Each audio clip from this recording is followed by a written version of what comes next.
avec les Grecs 56. C'est cette association qui a organisé hier la conférence avec Frédéric Pérus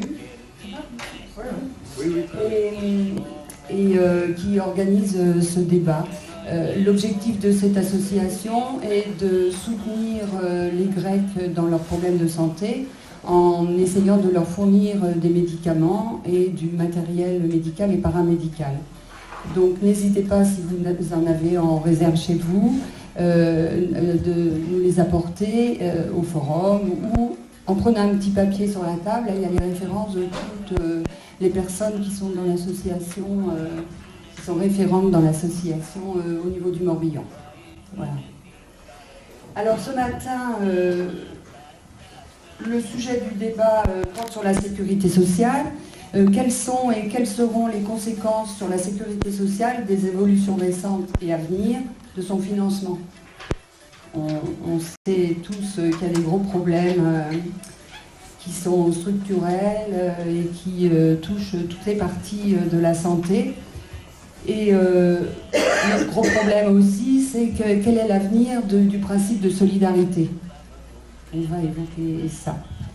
C'est un principe qui nous préoccupe beaucoup. Elle a été institutionnalisée, la solidarité, par la création de la sécurité sociale en 1945, sous l'impulsion, vous le savez, du Conseil national de la résistance. Ambroise Croizat, un de ses pères fondateurs, disait, et c'est important, la cotisation n'est pas gérée par les actionnaires, mais utilisée pour le bien-être des citoyens. C'était assez fabuleux, donc c'est le partage des cotisations en fait. Depuis lors, la sécurité sociale est financée par les cotisations salariales et patronales, mais aussi, malheureusement, depuis 1991, par la CSG. C'est une autre façon plus fiscale de gérer la solidarité. Cette manne financière de près de 430 milliards actuellement est convoitée depuis le début par les financiers. Ces cotisations patronales et salariales constituent les recettes de l'assurance maladie, mais de toute la sécurité sociale, c'est-à-dire des retraites, du chômage et de la dernière branche constituée des maladies et accidents professionnels. Nous allons aujourd'hui nous intéresser spécialement à l'assurance maladie. Alors, normalement, une table ronde ou un débat se caractérise par des gens qui sont d'opinions différentes. Ici, il y aura une variété d'opinions, certainement, mais il va surtout y avoir une variété, une diversité d'origines, de secteurs professionnels, ce qui va donner la richesse des débats. Nous tenterons de cerner les différents modèles de déstabilisation du système et de les agréger ensuite pour mieux envisager des parades, si possible. On a envie d'aller de l'avant et pas d'être dans les lamentations en permanence. Alors je vous nomme nos intervenants, nos invités, et ensuite ils se présenteront. Et vous n'hésiterez pas, après leur présentation, à participer au débat, parce que c'est l'objectif de cette table ronde et de cette salle ronde. Donc n'hésitez pas à intervenir. Les micros seront indispensables parce que nous avons la chance d'être enregistrés par le jeune garçon qui est derrière, là, qui vient de Plume FM. Donc, parmi les 4 intervenants, il y a Patricia Kellec qui poursuivra sa présentation après. Il y a Bernard Dubois. Il y a Loïc Quilleret et Patrick Dubreuil. Voilà. Donc, quel est celui qui veut commencer? Oui, bonjour à tous. Je suis Patricia Kellec-Fortin. Je suis cadre de santé en milieu psychiatrique sur le PSM Charcot, donc sur le secteur de Lorient.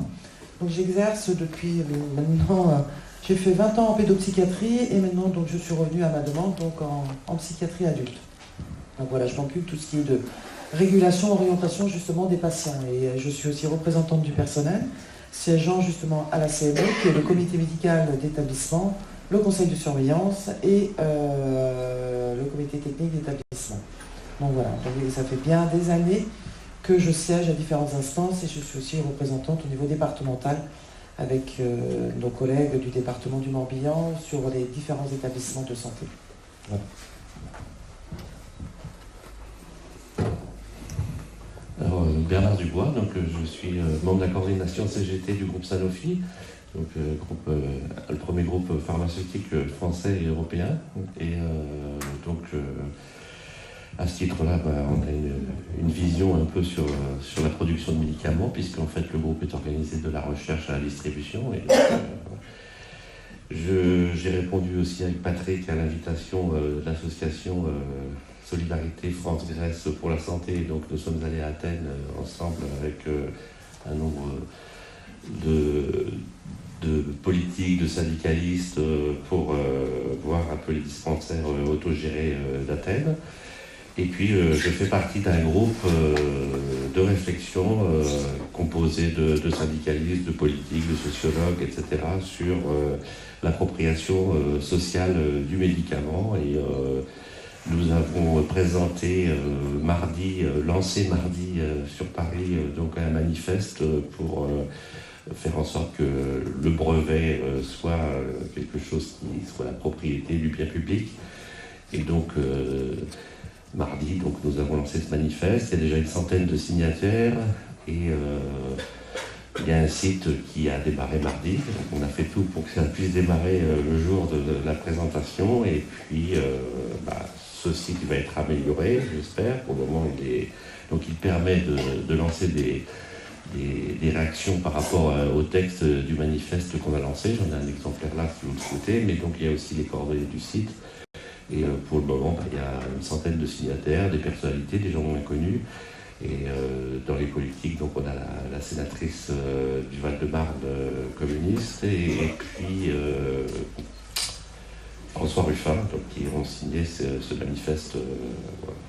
Donc, et puis, voilà. Il reste à le faire vivre et à trouver comment on peut débattre de cette appropriation sociale du médicament. Oui, bonjour tout le monde. Alors moi je m'appelle Loïc Hiré. Je suis aide-soignant, un ancien aide-soignant parce que j'ai fait valoir mes droits à la retraite il y a déjà 5 ans. J'ai travaillé pratiquement aux urgences de l'hôpital de Vannes. J'ai fait pratiquement toute ma carrière. J'ai aussi une activité syndicale parce que je me suis investi syndicalement, notamment, et puis j'ai été élu donc secrétaire général de la santé et action sociale du Morbihan, CGT. J'ai été élu aussi puisque j'ai fait partie de l'action sociale en tant que conseiller municipal dans la commune où je suis. Et puis voilà, donc moi j'arrive avec mon passé, j'arrive avec mon vécu. Et puis, j'essaierai d'intervenir sur ce qui s'est passé, l'évolution de... Oui, bonjour à tous. Je suis Patricia Québec-Fortin. Je suis cadre de santé en milieu psychiatrique sur le PSM Charcot, donc sur le secteur de Lorient. Donc j'exerce depuis maintenant... j'ai fait 20 ans en pédopsychiatrie et maintenant donc, je suis revenue à ma demande donc, en psychiatrie adulte. Donc voilà, je m'occupe de tout ce qui est de régulation, orientation justement des patients. Et je suis aussi représentante du personnel, siégeant justement à la CME, qui est le comité médical d'établissement, le conseil de surveillance et le comité technique d'établissement. Donc voilà, donc, ça fait bien des années que je siège à différentes instances et je suis aussi représentante au niveau départemental avec nos collègues du département du Morbihan sur les différents établissements de santé. Voilà. Bernard Dubois, donc je suis membre de la coordination CGT du groupe Sanofi, donc le premier groupe pharmaceutique français et européen. Et donc à ce titre-là, on a une vision un peu sur la production de médicaments, puisqu'en fait le groupe est organisé de la recherche à la distribution. Et donc, j'ai répondu aussi avec Patrick à l'invitation de l'association Solidarité France-Grèce pour la santé. Donc nous sommes allés à Athènes ensemble avec un nombre de politiques, de syndicalistes pour voir un peu les dispensaires autogérés d'Athènes. Et puis je fais partie d'un groupe de réflexion composé de syndicalistes, de politiques, de sociologues, etc. sur l'appropriation sociale du médicament. Et nous avons présenté lancé mardi sur Paris donc un manifeste pour faire en sorte que le brevet soit quelque chose qui soit la propriété du bien public. Et donc mardi, donc, nous avons lancé ce manifeste. Il y a déjà une centaine de signataires et il y a un site qui a démarré mardi. Donc on a fait tout pour que ça puisse démarrer le jour de la présentation. Et puis ce site va être amélioré, j'espère. Pour le moment, il permet de lancer des réactions par rapport au texte du manifeste qu'on a lancé. J'en ai un exemplaire là si vous le souhaitez. Mais donc il y a aussi les coordonnées du site. Et pour le moment, il y a une centaine de signataires, des personnalités, des gens moins connus. Et dans les politiques, donc on a la sénatrice du Val-de-Marne communiste et puis François Ruffin, donc, qui ont signé ce manifeste. Voilà. Donc, et puis, voilà. Il reste à le faire vivre et à trouver comment on peut débattre de cette appropriation sociale du médicament. Alors moi je m'appelle Loïc Hiré. Je suis aide-soignant, un ancien aide-soignant parce que j'ai fait valoir mes droits à la retraite il y a déjà 5 ans. J'ai travaillé pratiquement aux urgences de l'hôpital de Vannes. J'ai fait pratiquement toute ma carrière. J'ai aussi une activité syndicale parce que je me suis investi syndicalement, notamment, et puis j'ai été élu donc secrétaire général de la santé et action sociale du Morbihan, CGT. J'ai été élu aussi puisque j'ai fait partie de l'action sociale en tant que conseiller municipal dans la commune où je suis. Et puis voilà, donc moi j'arrive avec mon passé, j'arrive avec mon vécu. Et puis j'essaierai d'intervenir sur ce qui s'est passé, l'évolution de la santé, donc aux urgences, mais aussi ailleurs, notamment sur les EHPAD. Voilà.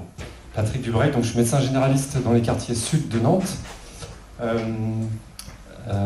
installation libérale, on est 6 médecins, je suis qu'avec des femmes. On va bientôt peut-être avoir une infirmière azalée, donc qui fait de l'éducation thérapeutique.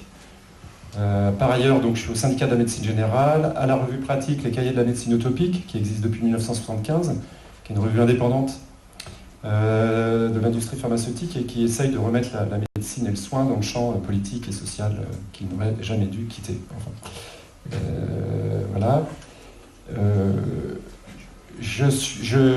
On reçoit évidemment au cabinet les internes et les externes en médecine générale, donc on les forme.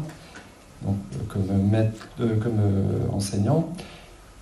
Je participe aussi annuellement, depuis une dizaine d'années, à Nantes, il y a un séminaire santé-travail. Donc le rôle du médecin généraliste sur les questions de santé au travail.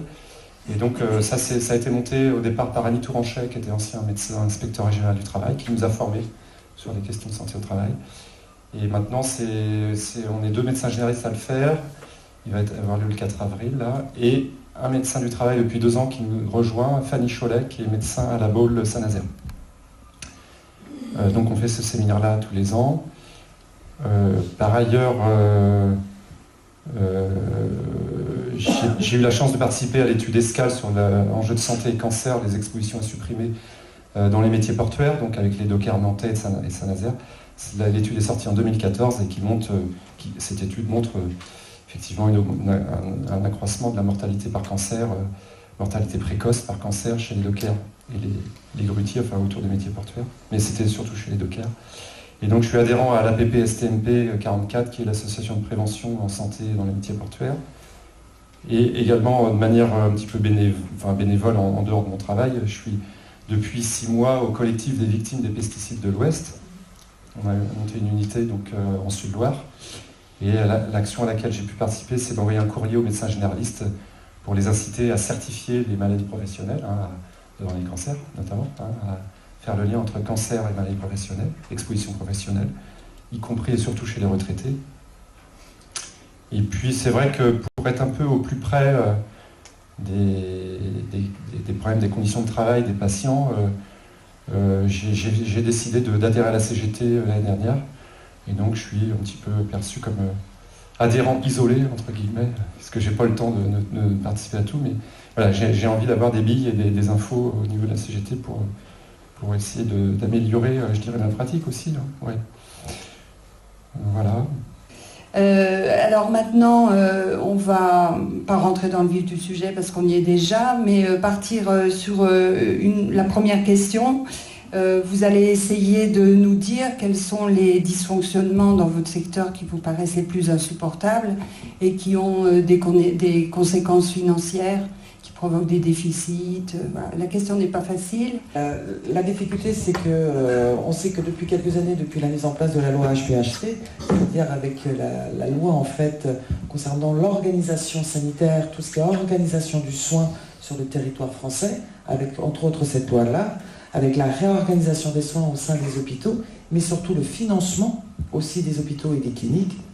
Malheureusement, la T2A a été mise en place, et la T2A qui est l'activité donc à l'acte, c'est-à-dire c'est des financements, chaque établissement de santé, les soins généraux en tout cas, la psychiatrie c'est encore une autre dotation, mais la T2A a beaucoup et énormément détruit au niveau de l'organisation et l'accueil des patients au sein d'un service. Si on prend un service justement de cardiologie, je prends la cardiologie parce que mon mari a travaillé très longtemps en cardiologie, un patient arrive pour un problème cardiaque, mais malheureusement a des problèmes en pneumo et a d'autres problèmes qui se greffent dessus, mais ne sera tarifé et pris en compte par la sécurité sociale que le problème cardiaque. C'est-à-dire que l'hôpital va quand même soigner tous les autres problèmes comme qu'il aura quand même le patient, mais ne sera pris en compte financièrement que le problème cardiaque parce que le patient est arrivé en service de cardiologie. Et c'est toute cette dimension en fait humaine du patient, c'est-à-dire que le patient arrive, quel que soit le service, et je parlerai de la psychiatrie parce qu'après c'est encore autre chose, mais là je reste sur les soins généraux qui est beaucoup plus parlant pour tout le monde, c'est-à-dire qu'un patient arrive en soins généraux, en service de cardiologie, l'exemple type, mais ne sera pris en compte que la cardiologie, mais pas le reste. Alors que l'équipe soignante, médecins, paramédicales, vont prendre en charge le patient dans sa globalité, en réglant le problème de cardio, pourquoi il est venu, mais aussi les autres problèmes qui pourraient survenir. Sauf que financièrement, ne sera pris en compte qu'une problématique. Et ce qui a mis beaucoup d'hôpitaux, et on le voit sur le plan national, quasiment tous les hôpitaux de France sont en déficit. Et donc c'est le mauvais exemple, les hôpitaux sont en déficit, donc ça coûte trop cher. Voilà, c'est le discours ambiant depuis bien des années. Les hôpitaux, ça coûte beaucoup trop cher, il faut réduire, il faut revoir l'organisation, soit. Je pense personnellement, et ça fait quand même plus de 20 ans que je travaille, qu'il y avait besoin de réorganiser, il y avait des choses où il y avait besoin de réorganiser, sauf qu'à un moment donné, 20 ans après, on ne peut plus. C'est-à-dire qu'on est arrivé à nos limites, c'est-à-dire que le nombre de médecins a diminué, le nombre d'infirmiers a diminué, le nombre d'aides-soignants, le nombre de tout personnel a diminué. Sauf qu'à un moment donné, ça ne peut plus perdurer, et le temps qu'a besoin un patient est comptabilisé, alors que normalement, il n'a pas à être comptabilisé. Ce temps soignant, quel qu'il soit médical ou paramédical, n'a pas à être comptabilisé. Sauf que maintenant, c'est comptabilisé, tout est comptabilisé. Et le côté humain, malheureusement, dans les services, et aux grandes dames de tous les soignants, se perd, et ils s'interrogent beaucoup sur le sens du travail, le sens qu'ils portent à leur travail, et ils aimeraient apporter beaucoup plus de temps aux patients, mais ce temps-là se réduit. Par contre, on leur dit, tu t'es mal organisé, ça n'a pas fonctionné, les patients se plaignent, parce que maintenant il y a beaucoup de questionnaires, et c'est normal qu'il y ait des questionnaires et que les patients ramènent leur ressenti, mais par contre, on prend ça en compte, et non, bon bah voilà. Mais tu n'as pas de temps de passer, même si tu es mal organisé. On met tout sur l'organisation. Je suis cadre de santé, je vois bien que l'humain est de moins en moins pris en compte. Je suis d'accord avec toi, Patricia. Je voudrais seulement insister effectivement sur les codes. Actuellement, tout est codé. Les maladies effectivement cardiaques, s'il arrive pour un problème cardiaque, son cas sera pris en compte effectivement. Et la pathologie à côté de sa propre maladie cardiaque, eh bien, il devra sortir une première fois, puis rentrer pour sa deuxième pathologie, on le revoit. Après, on parle de la surcharge aux urgences. C'est un élément qu'il faut prendre en compte. Ces GHS, donc ces codes qu'on appelle GHS, c'est des groupes homogènes de séjour, qui donnent un tarif à un acte, et qui n'est pas gravé dans le marbre. Hein. C'est-à-dire qu'il faut travailler à l'efficience, comme il dit, on va prendre leurs termes, et s'ils trouvent un établissement qui travaille moins cher, que ce soit sur n'importe quel acte, ça va être sur l'ensemble du territoire, l'ensemble pour pratiquer ce tarif-là. Et effectivement, là, on arrive sur des dérives, puisque on a vu, par exemple, en diabétologie, actuellement, une personne arrivée avec une plaie au pied, donc ça arrive hein, des fois, mais un diabétique le cicatrise très mal. Or, sur les GHS, la recommandation des cas, hein, en fait, on demande de dire, voilà, je vais gagner plus si j'ampute, mais il ne faut plus faire de soins. On a été à Paris plusieurs fois, on a été avec Bachelot qui avait dit oui, non, il faut amputer parce que les soins coûtent trop cher. Voilà où on en est aujourd'hui. Ça, c'est un exemple. Un autre exemple sur un traumato, sur un accident de la voie publique. On se trouve avec une petite pathologie multifracture, par exemple, de la jambe. C'est un exemple, mais c'est pas que ça, parce qu'on l'a vu sur le fait. Le chirurgien va arriver, ou le médecin va l'amener au bloc opératoire, puisque c'est une fracture ouverte ou c'est une urgence. Ils vont l'opérer, puis ils vont faire, il y a une fracture ici, une fracture là, une fracture là, une fracture là. Donc il va voir, ils vont faire un bilan. C'est une personne qui va y rester dans mon service tant de fois, tant de jours, tant de temps. Or, l'établissement et moi-même, je vais gagner plus d'argent si j'ampute tout de suite. Je ne vais pas chercher à guérir. Voilà. Parce qu'ils sont bridés avec ces GHS, qu'on appelle ces groupes homogènes de séjour.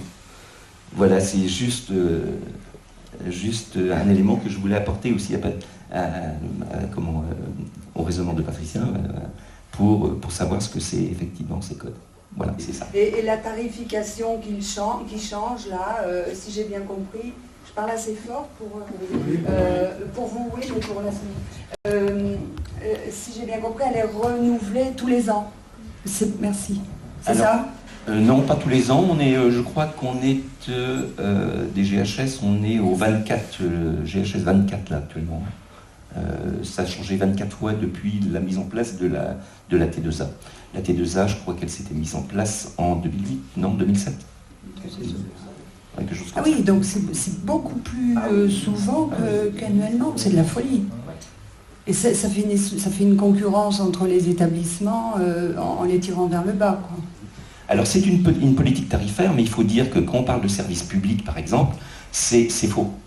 Parce qu'on est lié sur la même politique tarifaire que les cliniques. Les cliniques sont obligées de pratiquer aussi comme ça, sauf qu'ils ont des dépassements d'honoraires qui, à l'hôpital, n'ont pas le droit, ou à 30% pour certains médecins de devoir y pratiquer.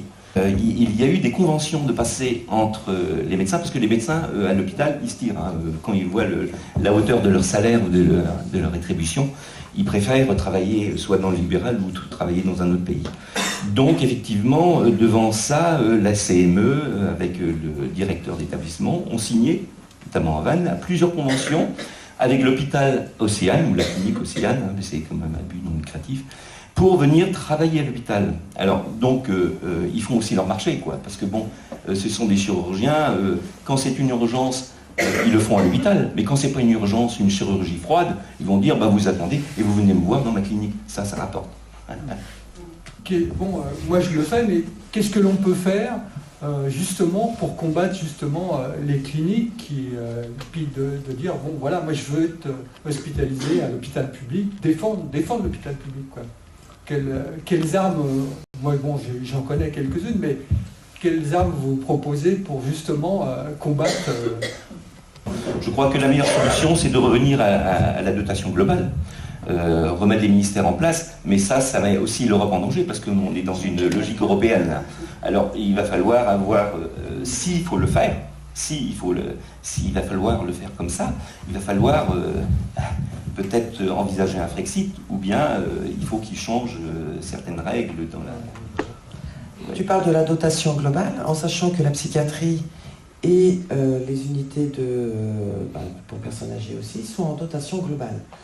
Il faut savoir quand même que tout ce qui est soins généraux, c'est les tarifications à l'activité, donc à l'acte. La dotation globale, donc c'est une somme allouée à chaque établissement. Et donc, par contre, il y a d'autres critères. Là, c'est pas tarification à l'acte. Là, je ne vais pas employer des sigles, mais là, vraiment. Mais par contre, il y a d'autres critères lors d'une dotation globale qui prend en compte. C'est l'ADM, c'est la dotation... c'est durée moyenne, voilà, merci. Durée moyenne, mais à force, c'est vrai, d'employer les sigles.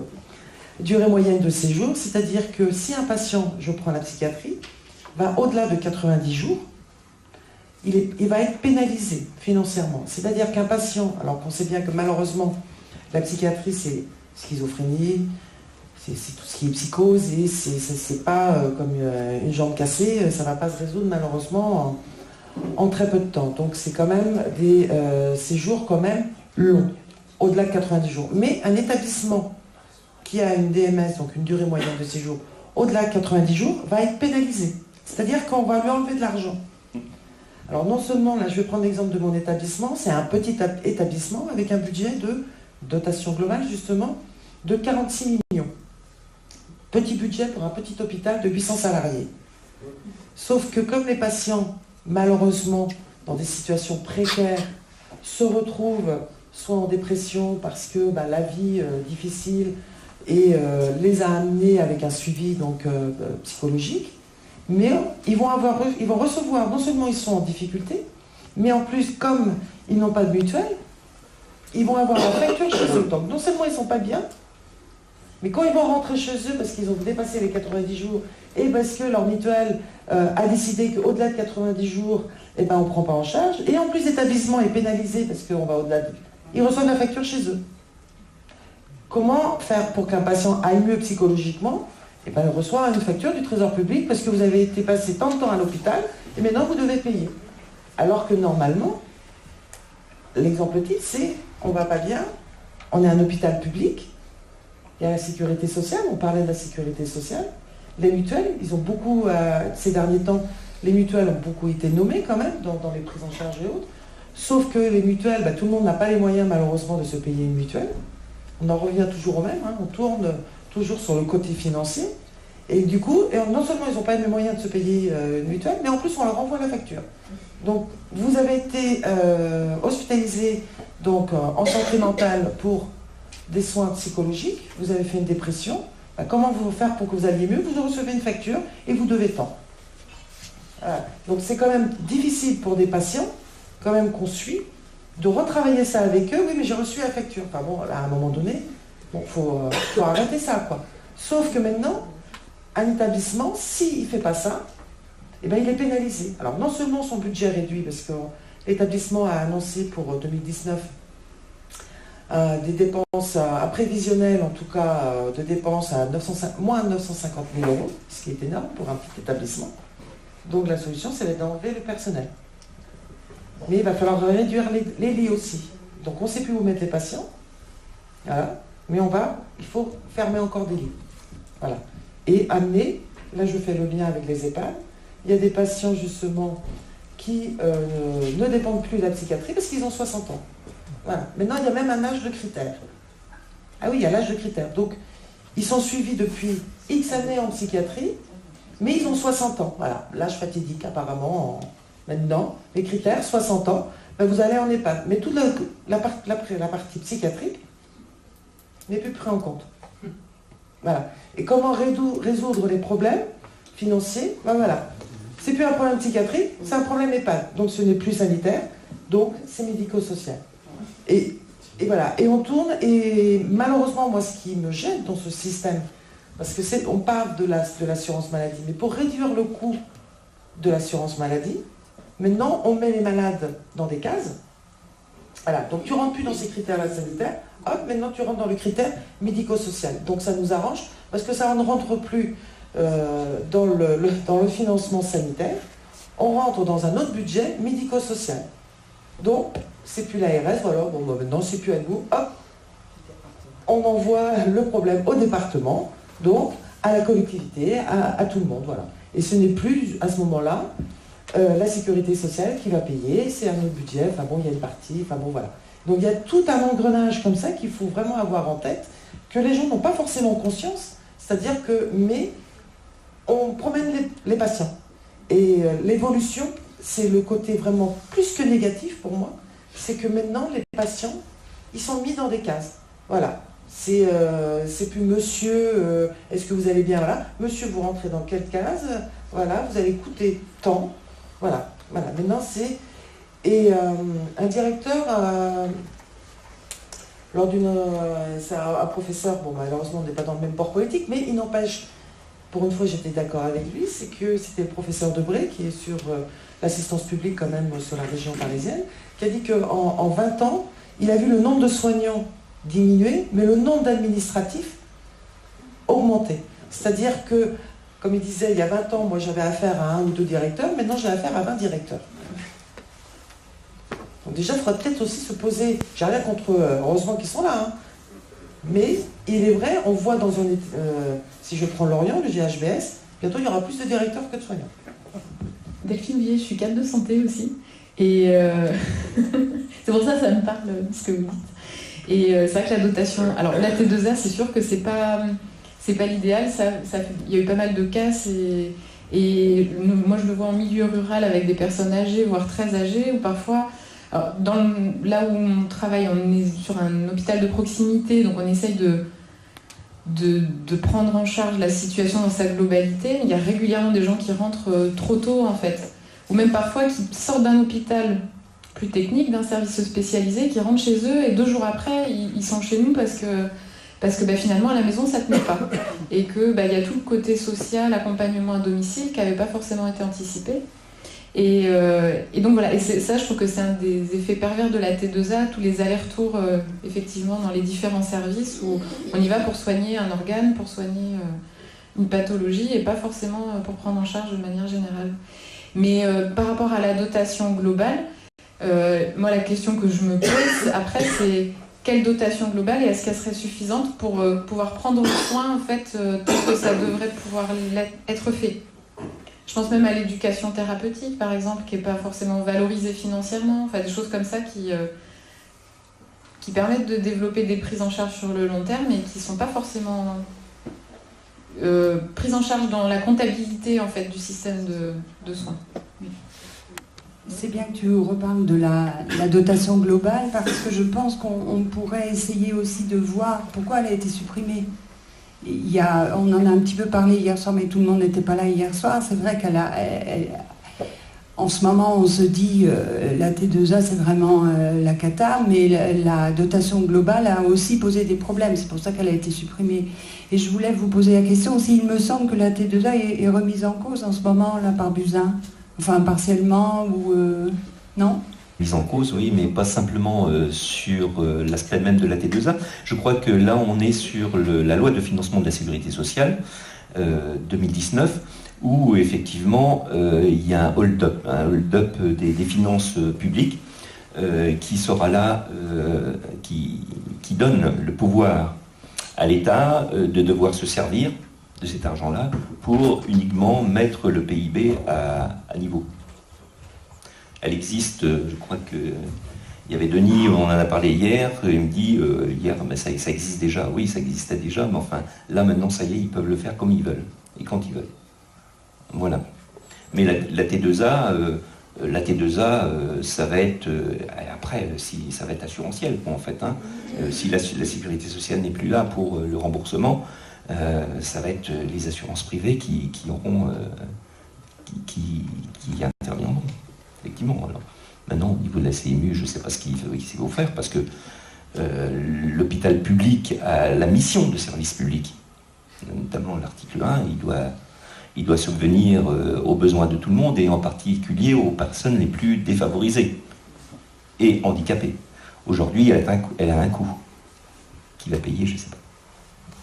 La T2A avait été mise en place, soi-disant, pour réduire les déficits. Donc, soi-disant, la question, justement, pourquoi pas revenir à la dotation, justement, c'est que ce qui a été mis en avant, c'est ce fameux déficit, et que ça fait X années qu'on en parle. Sauf que la T2A a quand même, pour moi, dans mon vécu, a quand même beaucoup clivé, a mis en concurrence les différents services, entre les services qui sont rentables et d'autres services qui ne sont pas rentables. Et c'est le gros reproche que je fais à la T2A comparé à la dotation globale, c'est-à-dire c'est la mise en concurrence des services. C'est-à-dire que le parent pauvre, c'est la psychiatrie ou les EHPAD, les personnes âgées, voilà, ça ne rapporte pas. Voilà. Ce qui rapporte, c'est la chirurgie. Et donc, beaucoup de moyens est mis à la chirurgie, tant mieux, c'est bien. Voilà. Sauf que ça se fait au détriment, il faut savoir, de d'autres services qui ne sont pas rentables. Voilà. Et c'est ça aussi qui a amené la tarification à l'acte, c'est-à-dire que qu'est-ce qui va rapporter?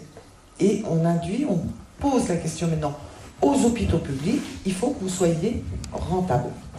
Je n'ai pas de qualification en termes médicaux. Je suis parti avec les Grecs notamment. On parle de déficit. Tout ça, c'est tout à fait artificiel. C'est un peu un mythe. Ce qui est une réalité, c'est combien on met au pot. C'est-à-dire quelle est la somme, le pourcentage de PIB par exemple, ça peut être d'autres critères, mais c'est le pourcentage de PIB. Or, on s'aperçoit, en France, hier soir ça a été cité, on dépense 11% du PIB pour la santé, et les États-Unis, ils en dépensent 17%. Alors bien sûr, il y a les actionnaires qui ramassent au passage, c'est une dépense, mais il y a aussi tout cet aspect administratif. C'est-à-dire que dans les hôpitaux, dans les structures de santé, ils passent un temps énorme à compter. Et après, dans un deuxième temps, eux, ils n'ont pas de mutuelle, ils n'ont pas de pudeur, ils appellent ça des assurances, puisque nous aussi, c'est devenu des assurances. Là aussi, il y a un monde et des moyens fantastiques qui sont utilisés, mais au global, le service rendu, c'est-à-dire les soins, ils sont inférieurs aux États-Unis. La qualité des soins est largement inférieure aux États-Unis par rapport à la France. Donc le déficit, il faut se retirer ce mot de la tête, c'est complètement artificiel. Oui, alors à propos de déficit, moi j'ai oublié le nom, mais il y a une caisse d'État spéciale, une sorte de banque, qui en gros gère le déficit de l'assurance maladie, entre autres, de l'assurance sociale en général. Et cette banque, il faudra que quelqu'un de plus compétent que moi rappelle son nom, elle existe vraiment, elle émet des obligations, qui sont donc des obligations d'État. Et la question que je pose à la cantonade, et qui d'un point de vue pédagogique me paraît efficace, c'est vous a-t-on jamais proposé d'acheter de telles obligations? Donc la réponse c'est non. Ces obligations ne vous seront jamais proposées, alors même qu'elles rapportent 4-5%, donc c'est un placement bien supérieur au livret A. Donc on ne vous proposera jamais ça, c'est une garantie obligation d'État donc très solide, absolument indestructible. À qui est-elle proposée? Voilà, elle est proposée aux grands financiers. Et qui en gros est responsable du déficit des comptes sociaux en France? Les mêmes grands financiers. Donc les grands financiers ont absolument intérêt à ce que le déficit s'accroisse par tous les moyens possibles, moyens comptables, erreurs grossières en matière de médecine préventive, système de soins, de santé, tout ce qu'on veut. Ils ont un intérêt énorme à ce que ça s'accroisse. Donc on nous fait croire qu'on est en train de se bagarrer pour diminuer le déficit, mais pas du tout. Eux, ils veulent que ça augmente. Pourquoi? Parce que derrière, le déficit dont ils sont responsables pour ne pas devoir payer leurs cotisations sociales va se traduire pour eux par des rentrées de dividendes sur ces obligations d'État. Voilà. Donc je pense que ça éclaircit. Il faudrait qu'on rappelle le nom de cette banque, entre guillemets.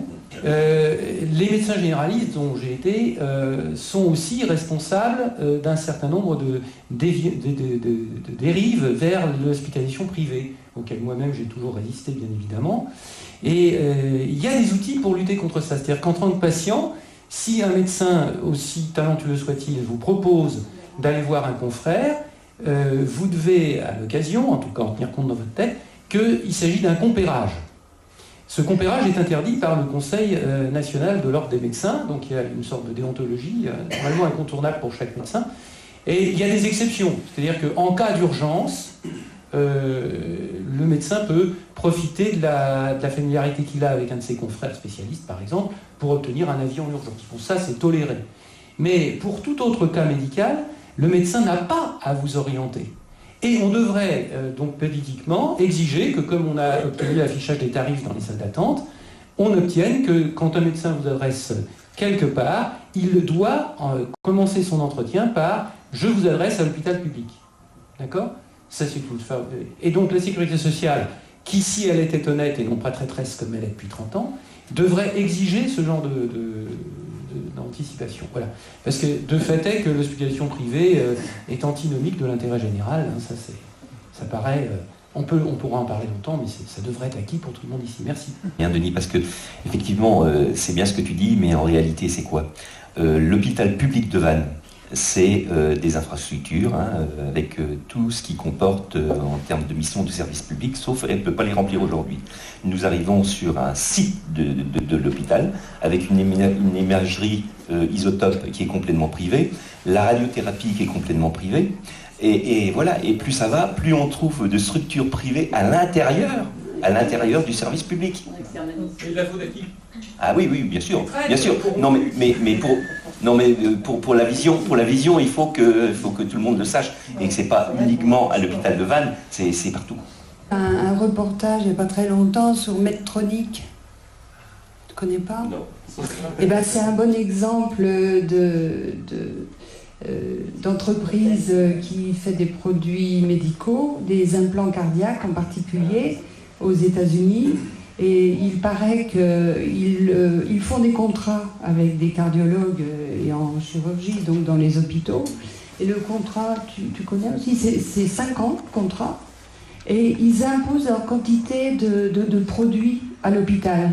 Ça veut dire que l'hôpital, s'il ne veut pas être en déficit, parce qu'il les paye, et c'est très très cher, ces produits-là, s'il ne fait pas le nombre d'interventions que lui impose Medtronic, je ne sais pas comment il gère, quoi. Il est en déficit, donc il faut qu'il trouve absolument des malades.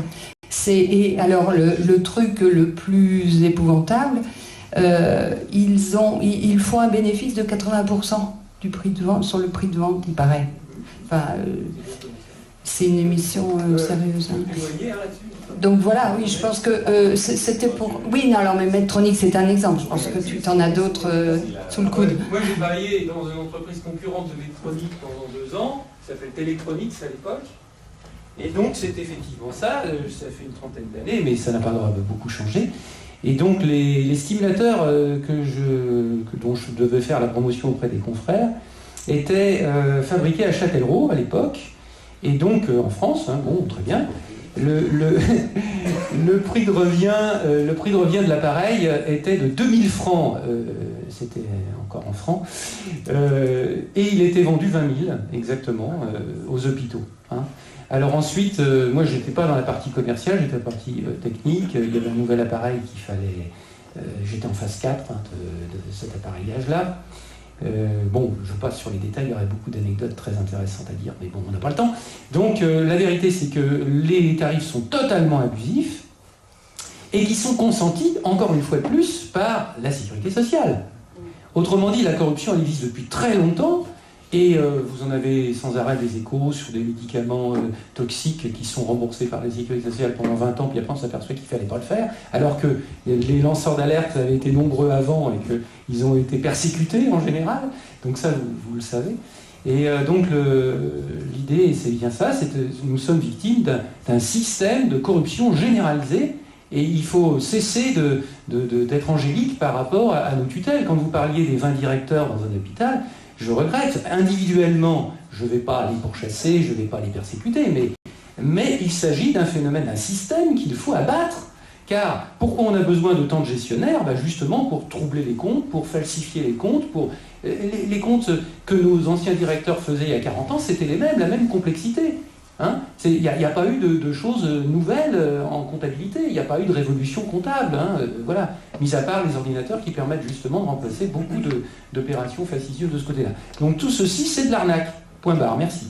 Il y a un petit peu de décalage par rapport à l'hôpital, mais effectivement, pour rentrer dans le débat sur les aspects qu'une entreprise comme Sanofi a un impact sur la vie de la cité en général, mais en particulier sur la sécurité sociale, c'est qu'en fait, c'est un groupe pharmaceutique qui est complètement organisé comme une pompe à cash, en fait, hein, et à chaque fois, à tous les niveaux. Alors nous, il est organisé en France de la recherche à la distribution.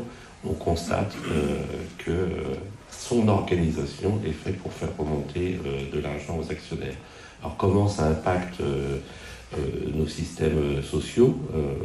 Évidemment, c'est ce qu'on essaie de faire remonter. On a essayé plusieurs fois d'interpeller la représentation nationale pour qu'il y ait un débat sur Sanofi en particulier, pour qu'on examine l'impact de la stratégie d'entreprise sur la vie de la cité, et en particulier sur les régimes sociaux. Alors, je m'explique. En fait, le groupe Sanofi, c'est 7,5 milliards de bénéfices pour 35 milliards de chiffre d'affaires.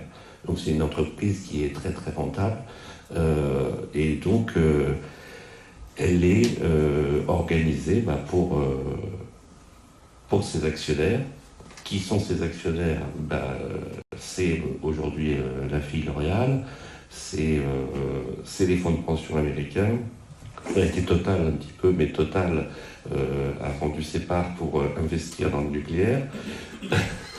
Donc on est vraiment dans un groupe qui est complètement financier. Donc on a à un moment donné parlé des systèmes de notation Standard & Poor's et compagnie pour les pays, mais sachez que les entreprises sont également notées pour avoir accès aux banques, etc. Donc ils gèrent complètement leur activité en fonction de la bourse. Et donc, comment on peut aujourd'hui s'apercevoir des méfaits de cela? C'est en particulier, un des premiers thèmes, c'est la recherche interne. Donc aujourd'hui, Sanofi, à ce terme, donc déjà il résonne en marché du médicament, hein, c'est le marché du médicament.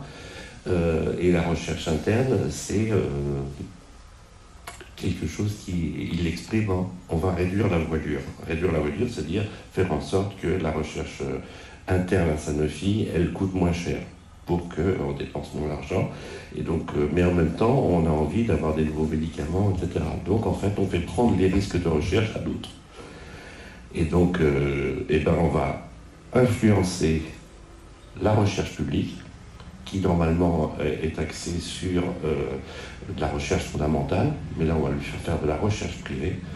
Elle est en quête, comme tous les services publics, d'activités et de moyens, etc. Donc contente de trouver cette activité, mais elle dévoie son activité première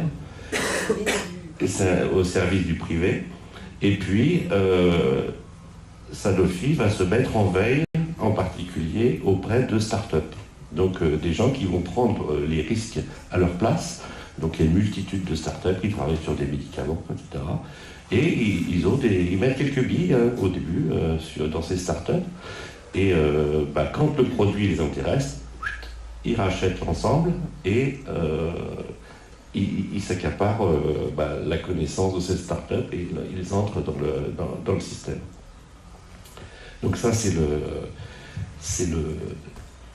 leur façon de gérer la recherche et faire en sorte que les médicaments ils servent toujours à ça. Donc aujourd'hui, ce qu'on veut, nous, c'est qu'il y ait un débat là-dessus, parce qu'on ne veut pas que ce soit ces entreprises-là qui fassent la politique de santé. Et donc, il y a effectivement une financiarisation complète. Donc ces entreprises, elles ont une façon d'aborder les choses qui impacte la vie de la cité. Et donc aujourd'hui, effectivement, ils ne recherchent que les choses qui sont rentables et qui vont leur apporter de l'argent. Je crois, il y a des médicaments qui sont supprimés. pour être remplacés par d'autres qui sont exactement la même molécule, mais ils arrêtent et soi-disant ce sont des médicaments nouveaux, meilleurs, etc. Et en fait, ce sont les mêmes. Et ce qu'ils recherchent effectivement, c'est d'avoir les médicaments les plus rentables. Ils parlent de marché, hein, donc effectivement, c'est là-dessus qu'ils insistent. Donc ils se plaignent toujours que le prix est pas ça. Donc c'est des groupes qui sont des lobbyistes forcenés, hein, donc ils sont dans nos parlements, ils ont des représentants partout. Et effectivement, on en parlait hier, c'est sur l'indépendance. Pour la fixation du prix du médicament, c'est vraiment quelque chose qui est une nécessité. Sur la financiarisation, effectivement, il y a aussi le fait que cette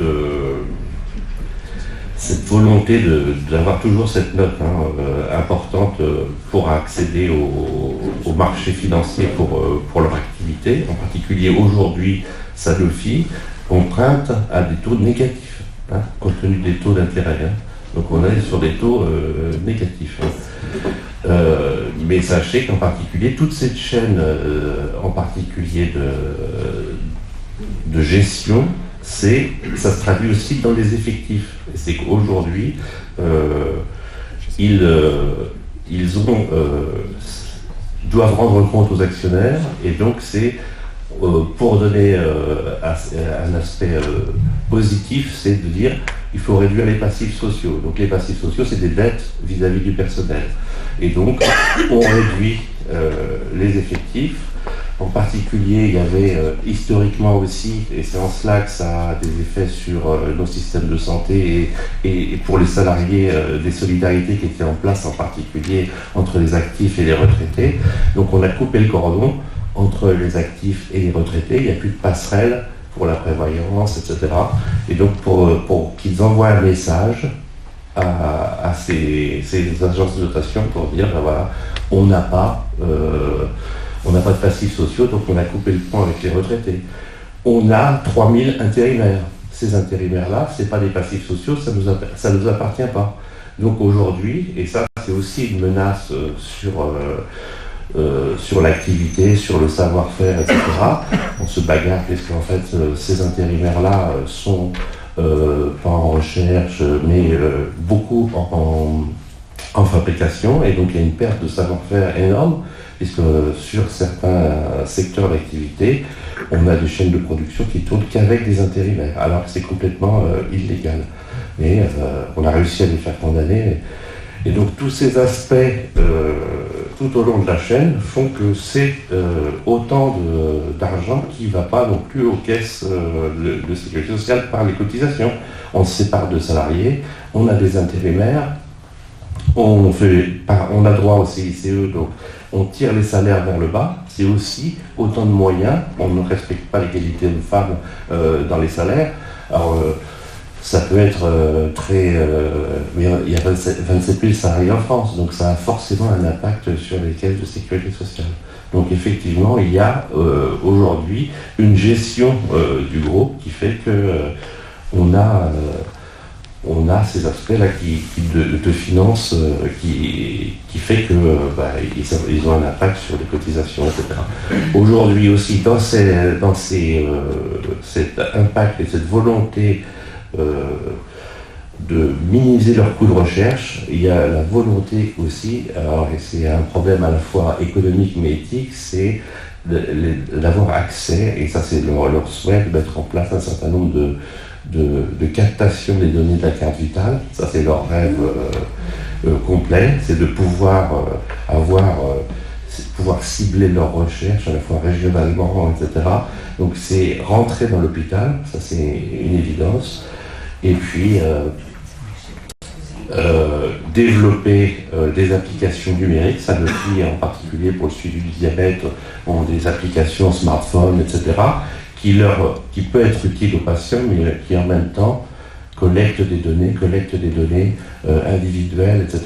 Donc là, on est aussi dans des choses qui vont impacter énormément On a des exemples aussi, alors ça c'est sur l'aspect finance, puisque moi, je suis aussi à la Fédération de la chimie, donc on a des contacts avec l'Air Liquide et avec ExxonMobil qui fabrique des plastiques.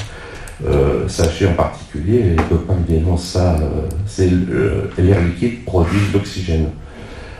Et en particulier, donc, et ils disent « Ah ben on vous fait de l'oxygène médical pour les hôpitaux ». Sauf que l'oxygène, c'est la même que pour l'industrie, sauf qu'on la facture 20 ou 30 fois le prix parce qu'on dit que c'est pour les hôpitaux. Alors que c'est la même qualité, à la fois pour... Il n'y a pas 2 lignes de production, etc. Pareil pour les plastiques d'ExxonMobil, la pétrochimie fait des plastiques qui sont utiles pour les dispositifs médicaux. Ben, quand on fabrique du plastique pour l'industrie, pour faire des emballages, etc., c'est le même plastique que pour les dispositifs médicaux, sauf que comme on sait que c'est la sécurité sociale qui va faire payer, c'est les matières plastiques ou l'oxygène, on va la faire payer 25 ou 30 fois le prix. Et elle accepte. Et elle accepte. Voilà. Et il n'y a pas de contrôle, donc effectivement, il n'y a pas de contrôle non plus, parce que il n'y a pas de centrale d'achat dans les hôpitaux, je ne sais pas. On a un autre... Il n'y a pas d'appel d'offres pour ça? Il n'y a pas beaucoup de concurrence sur la production d'oxygène. Il y a un liquide assez... Il n'y a pas de concurrence. Il y a des centrales d'achat. Et ça, c'est la loi pour tout le public, que ce soit les établissements publics, quels qu'ils soient hôpitaux ou autres systèmes publics, il y a des centrales d'achat. Sauf qu'il n'y a pas de concurrence. Dans ce que tu viens de nommer, il n'y a pas de concurrence. Donc, ils mettent les tarifs qu'ils veulent. Et à chaque fois, et on le voit bien dans le système de santé, mais dans tout système public, à partir du moment où c'est le public qui va payer, la note, elle n'est jamais la même. Et quel que soit le domaine, c'est-à-dire qu'on s'aperçoit que quand on regarde, parce qu'on regarde, nous, du coup, en tant que représentants du personnel, on a un regard par rapport aux achats, on jette notre nez là où il ne faut pas d'ailleurs, on dit, vous mettez là, vous regardez ce qu'il ne faut pas. C'est-à-dire qu'on voit que, malheureusement, si c'est l'hôpital public ou une mairie ou autre qui va payer, c'est multiplié par 3, 4, 5. Et c'est systématique. Systématique. Une formation va coûter le double si c'est un personnel du public. Par contre, si j'y vais individuellement, ça va me coûter 2 fois moins cher. Il va falloir qu'on m'explique. Mais si c'est l'hôpital qui paye la formation pour le personnel, ça va coûter 2 fois plus cher.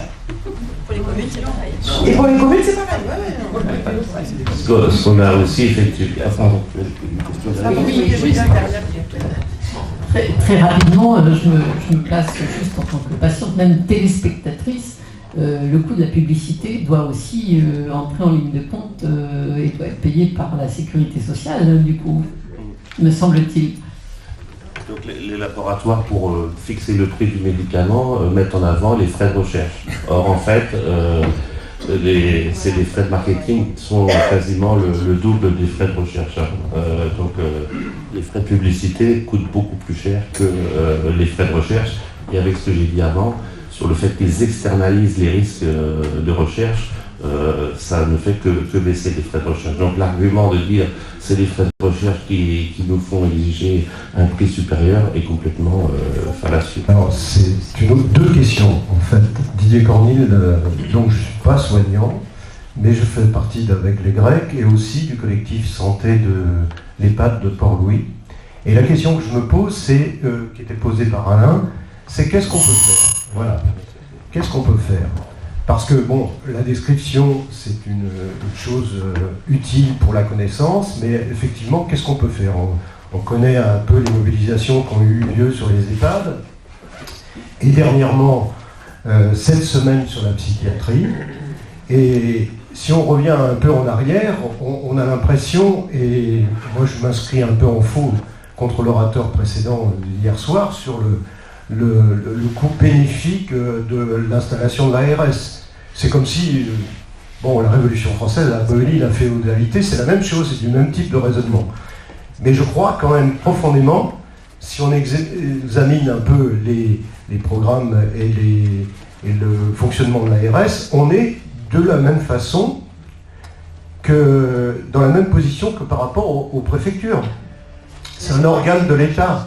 Donc voilà. Cependant, il y a quand même des différences parce que dans la préparation des plans régionaux de santé qui sont en cours, c'est-à-dire 2022, ils sont votés. Donc on a vu un peu la différence profonde, si on examine par exemple entre les Pays de Loire et la Bretagne, on examine le peu de sérieux qu'a été celui de la Bretagne.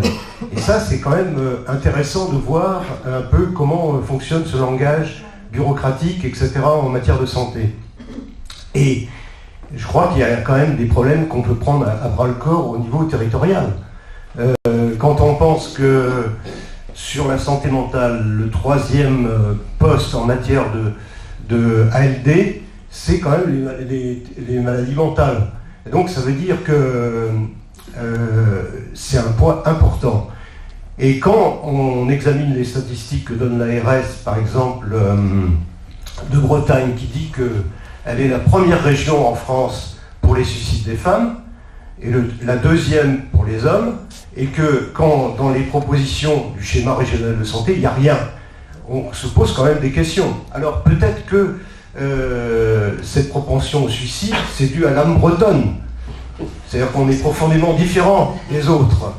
Bon, non, ça c'est une boutade, mais c'est pas sérieux. C'est pour ça que je pense qu'on a un travail à faire qui est collectif, et moi je salue le manifeste pour un printemps de la psychiatrie, qui invite à débattre, à construire des réponses avec les soignants, avec les syndicalistes, etc. sur ce problème. Et bon, je vous diffuserai quelques exemplaires parce que je pense que c'est important. Oui, moi je voulais remercier déjà pour cette initiative, ce débat, de même que celui d'hier qui était extrêmement intéressant. Je voulais remercier les professionnels qui se battent avec toute leur énergie, leur dévouement, leur intelligence pour le bien commun. Hein. Et on sait qu'ils se battent contre le vent des marées quelquefois. Donc ce sont des engagements magnifiques pour que notre société elle continue à tenir debout. Ce que j'aurais voulu dire hier, puis on a dû partir, et ce que je vais dire maintenant.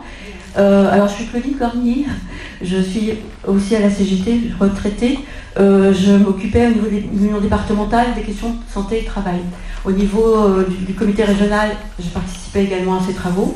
Et j'étais mandatée par la CGT au Conseil économique et social, environnemental. Je ne le dis pas pour me faire mousser, mais peut-être que j'aurai le temps de montrer que tout est fait pour que les choses n'évoluent pas du point de vue de la santé de la population. Alors déjà, je suis un petit peu gênée par la confusion qu'il y a entre soins et santé, enfin système de soins, système de santé. On en a un petit peu parlé hier. La santé au sens de l'OMS, c'est un état complet bien-être physique, mental et social. On ne peut pas se satisfaire quand on veut changer les choses, de dire, il faut se battre pour que le système de soins fonctionne et qu'il fonctionne bien, dans le respect de la dignité des patients et des personnels, ce qui est complètement lié. Mais il faudrait peut-être aussi se battre pour empêcher que les gens tombent malades. On ne peut pas se satisfaire, on ne peut pas se dire, si tout le monde tombe malade, il faut que tout le monde puisse être soigné correctement. Non, il faudrait qu'on ne tombe pas malade. Ce serait quand même ça la santé, ne pas être malade. Déjà. Alors, quelques chiffres sur la Bretagne, je ne voudrais pas être trop longue.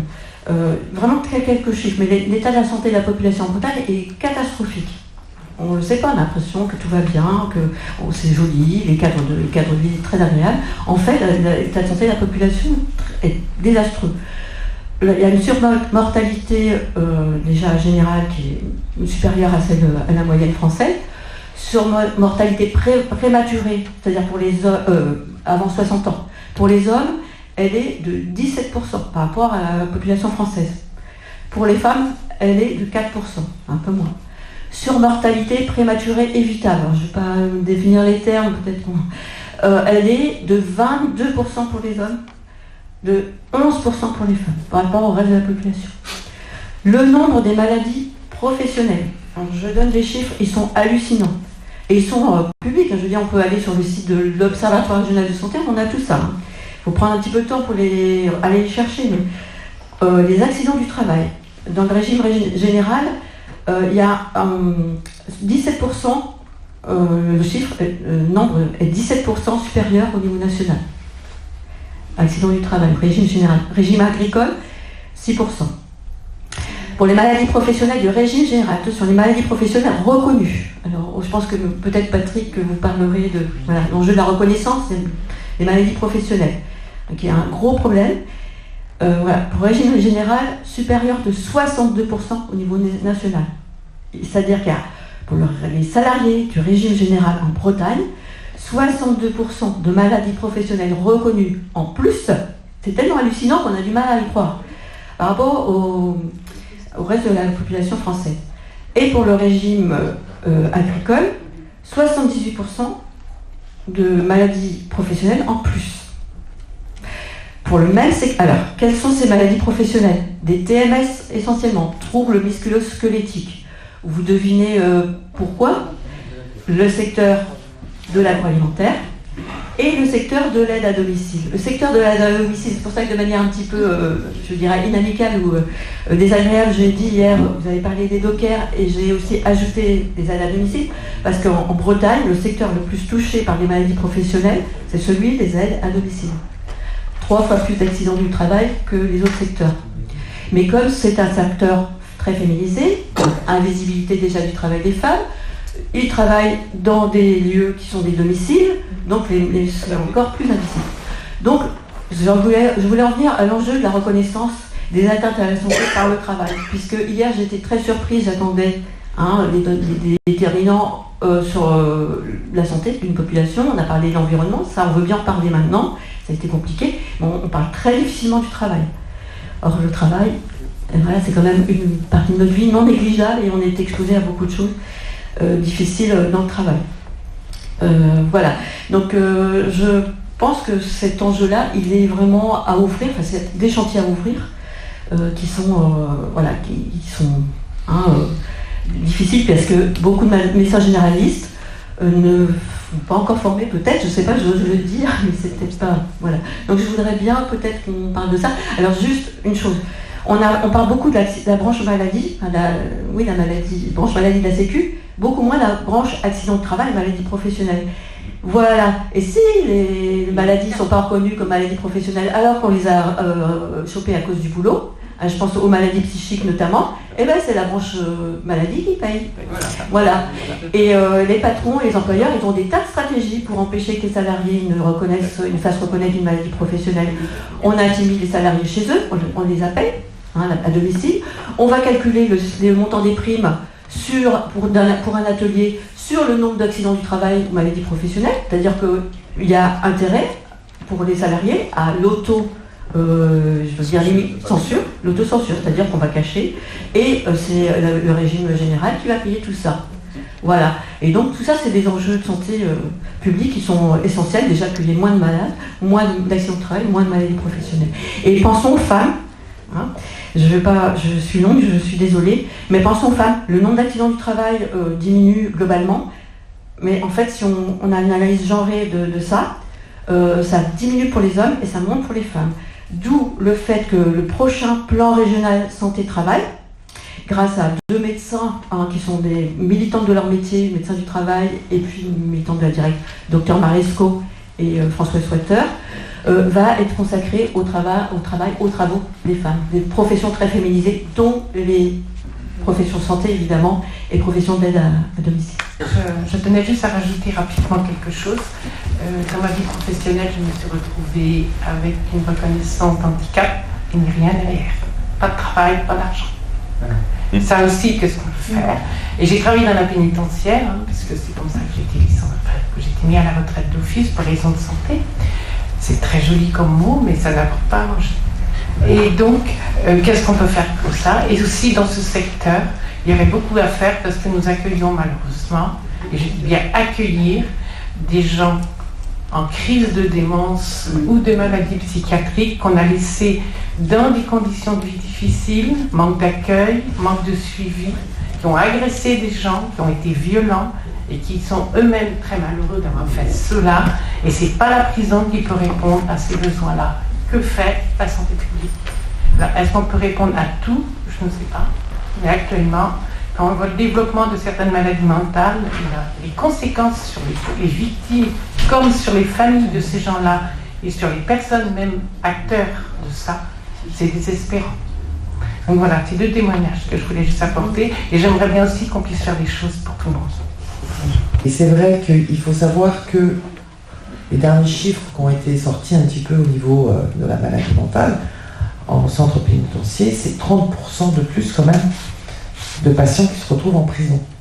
Parce qu'il faut savoir que malheureusement, avec les dernières lois Sarkozy, tout le travail que faisait la psychiatrie sur justement le travail de prévention, et puis avec cette reconnaissance aussi d'irresponsabilité du fait de la maladie aussi, mais les dernières lois Sarkozy ont fait que maintenant il faut les responsabiliser, donc ils sont en prison. Sauf que le personnel pénitentiaire n'est pas formé pour la maladie mentale. On n'a ni la place, ni les lieux. Tout à fait, mais on est tout à fait d'accord. Sauf que malheureusement... Mais on reçoit quand même la violence. Hein.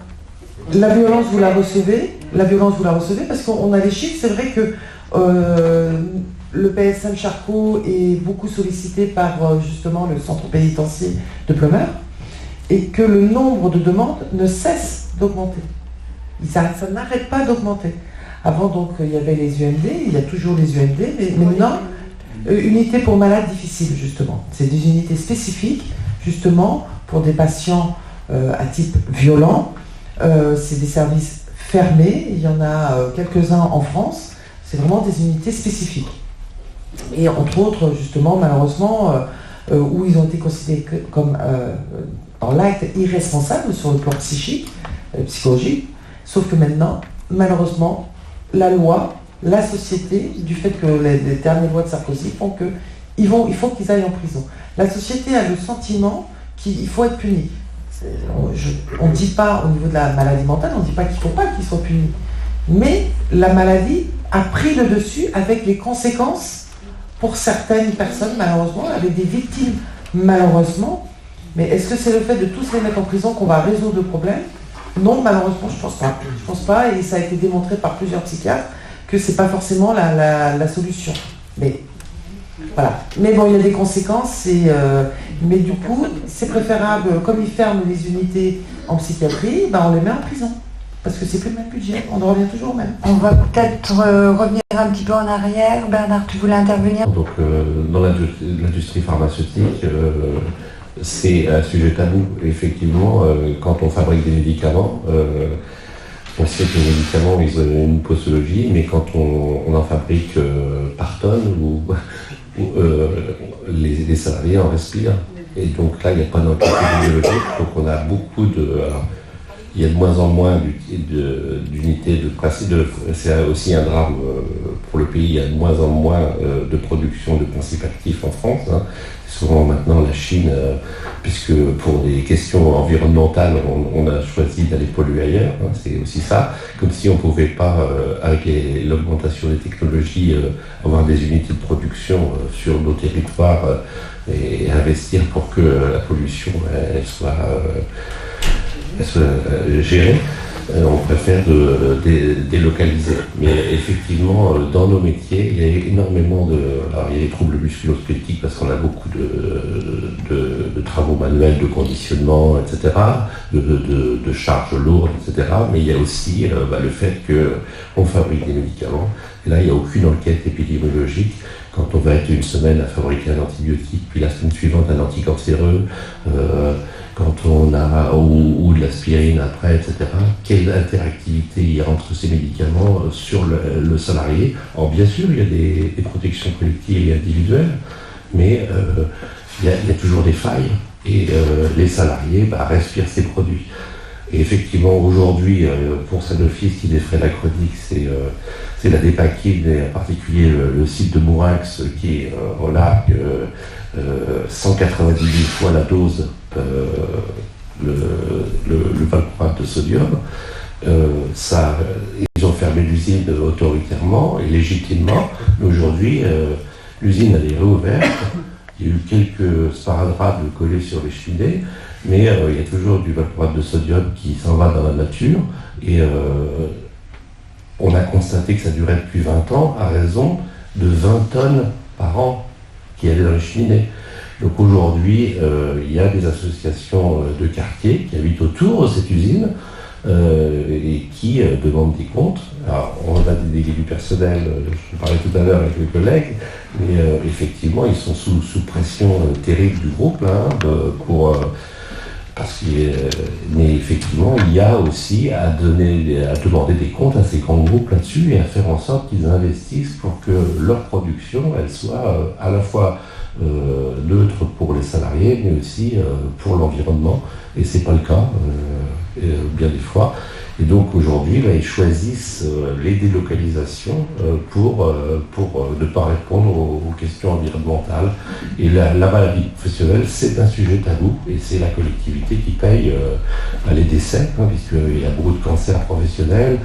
Et puis en marge, on a quelques sites qui ont été amiantés, j'en parlais tout à l'heure aussi, sur Vitry-sur-Seine en particulier, on est à 18 morts et on est à 40 marques pleurales. Et donc là, Sanofi va jusqu'au bout. Il refuse, c'est un des grands groupes qui refuse la reconnaissance de l'amiante et qui combat les individus un à un jusqu'en cassation en refusant le délit d'empoisonnement volontaire. Alors que d'autres grands groupes ont négocié des retraites amiantes, des choses comme ça, mais eux, ils vont jusqu'au bout pour éviter que les salariés fassent valoir leurs droits. Après, c'est le temps de mourir aussi, parce que le cynisme n'est pas loin, il faut quand même se le dire. Alors moi, je vous introduis dans une commission médicale paritaire locale dans les années 2000, à Saint-Brieuc.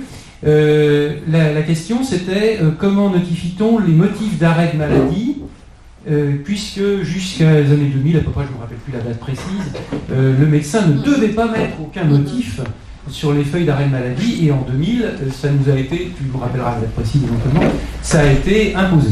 Donc moi j'étais le représentant de la profession de généraliste dans cette commission, et j'ai pris la parole en disant bon bah alors c'est pas très clair parce que des motifs c'est quoi, qu'est-ce qu'on met précisément. Alors bien sûr ils disent je sais pas, on me dit bon alors moi j'interviens en disant donc il y a beaucoup de motifs où c'est souffrance au travail qu'il faudrait notifier. Et le collège des médecins des confrères de la Sécu a levé les bras au ciel, surtout pas ça, surtout pas ça. Alors j'ai dit mais pourquoi? Non mais c'est la vraie vérité. Et ça c'était un phénomène national. Donc ils avaient des consignes pour que ce type de choses ne remontent pas. Donc je ne me suis pas privé de leur dire que je ne respecterai pas cette consigne et que je le mettrai, en respectant la vérité simplement, et que j'encouragerai mes confrères à le faire. Et je constate d'ailleurs que petit à petit, beaucoup de confrères se sont mis à signaler souffrance au travail. Et ensuite, le deuxième étage de la fusée, à laquelle nous n'étions absolument pas préparés, c'est que pour bon nombre de souffrances, pour conflits latents du travail, comme je l'ai au début sur ma première attestation d'arrêt de maladie, si la personne n'est pas rétablie au bout du jour, j'ai très souvent dit accident de travail et j'ai basculé la personne en accident de travail. Ce qui au début a énormément effrayé la hiérarchie de la sécurité sociale, une fois de plus, donc il faut bien que vous compreniez que les gens qui travaillent à la sécurité sociale ne sont pas du tout là pour défendre vos intérêts, pas du tout, il faut comprendre ça.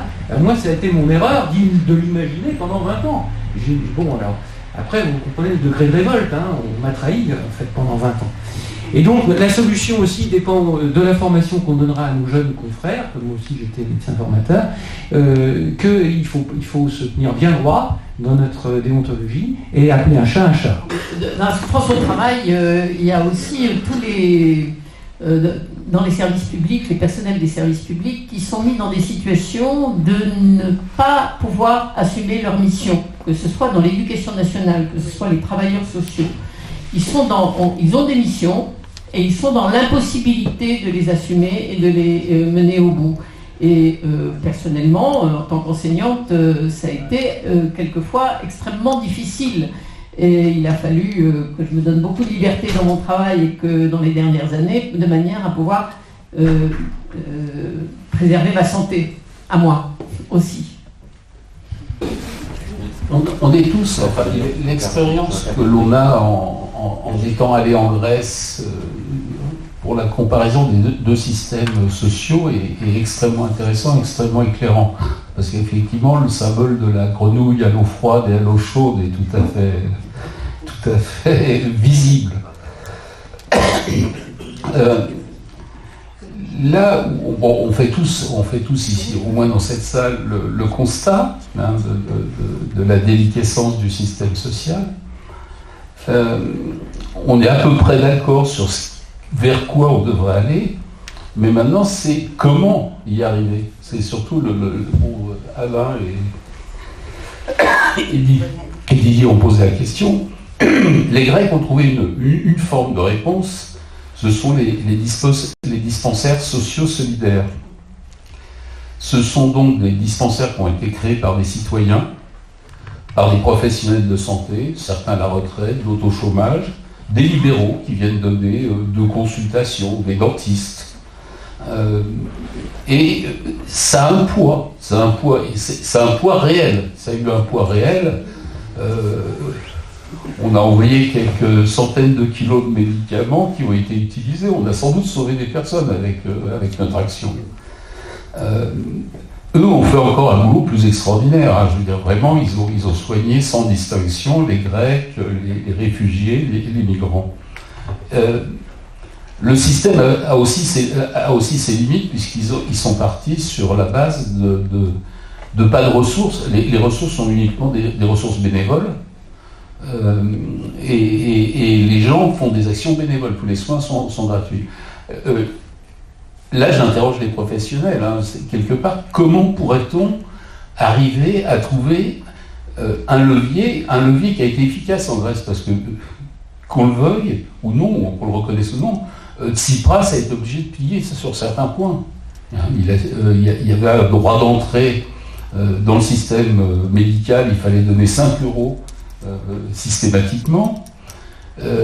Une femme enceinte pour récupérer son bébé devait donner 730 €. Oui, il y a des choses de ce type. L'État se retournait, si par exemple vous alliez vous soigner à l'hôpital et que vous n'aviez pas de couverture sociale, un chômeur n'avait pas de couverture sociale. L'État se retournait sur la propriété de la personne.